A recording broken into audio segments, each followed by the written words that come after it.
আপনি কি আপনার প্রিয় মানুষটাকে ছেড়ে দিতে চাচ্ছেন? তাহলে আপুটা কি বলে শোনেন। যে মানুষটাকে ছেড়ে দিতে চাচ্ছেন তার আগে একবার হলো ভেবে নেবেন, ওই মানুষটাকে কিছুদিন পর অন্য কারোর সাথে দেখলে সহ্য করতে পারবেন তো?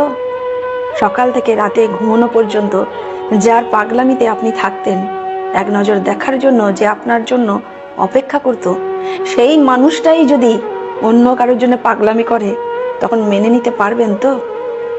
একটু পর পর যার ফোনে আপনার মোবাইল বেজে উঠত, কিংবা আপনি দীর্ঘ সময় আড়াল হলে আপনার খোঁজ নেওয়ার জন্য ব্যাকুল হয়ে থাকতো, সেই মানুষটাই যদি আপনার খোঁজ নেওয়া বন্ধ করে দেয়, খারাপ লাগবে না তো আপনার?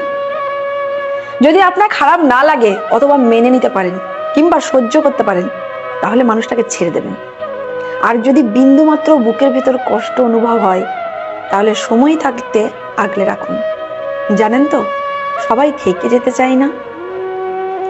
একজন গেলে আপনি আর একজন পাবেন, তবে ওই মানুষটাকে আপনি আর পাবেন না যাকে হারিয়ে ফেলেছেন। ছোট্ট জীবনে একাধিক মানুষের স্মৃতি নিয়ে বেঁচে থাকা যায় ঠিকই, তবে ভালো থাকা যায় না।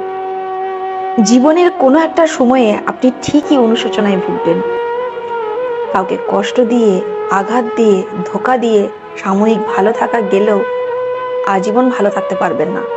আপনার দেওয়া আঘাত, কষ্ট কিংবা ধোঁকা কোনো একদিন ঘুরে ফিরে ঠিক আপনার কাছেই চলে আসবে, অন্য কারো নামে, অন্য কারো ঠিকানা থেকে।